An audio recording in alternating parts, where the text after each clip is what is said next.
hata tu tuna msiba leo hii, jeneza hapa halipiti tena kama ilivyokuwa linapita wale watu tunaenda kuzika, na maana inabidi tupite barabara kubwa ndio tufike wapi? Makaburini, na hususan tuko karibu na makaburi, tuko karibu na shule. Leo hii tunashindwaje kutatuliwa hili tatizo na tupo karibu kabisa na huduma? Wakati wa mvua, wakati hata kama hakuna mvua.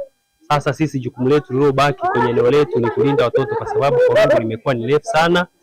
Mtu mkubwa hawezi akaingia wala kupita. Sasa kama mtu mkubwa hawezi akapita kwenye hilo korongo, je, mtoto anahitaji uangalizi ni wa hali ya juu. Kwa hiyo sasa tumepata changamoto kubwa. Kwa hiyo yani korongo linatuathiri sana sana sana, na ni korongo kubwa na ni la muda mrefu.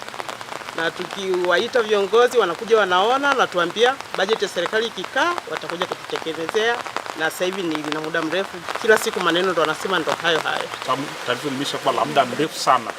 Tunashindwa kupata huduma zote za msingi kama unavyoona ndugu mtangazaji hapa. Barabara hamna mawasiliano ya barabara kabisa.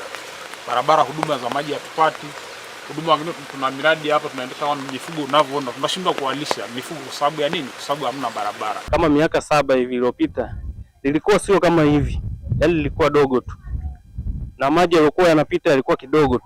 Lakini sasa hivi ile korongo limekuwa changamoto, paka hizi barabara umeona zimekatika. Watoto wa huku sasa hivi hawaendi hata shuleni, maana shule ni hapo. Hawaendi shuleni, mvua zikinyesha wanakosa masomo.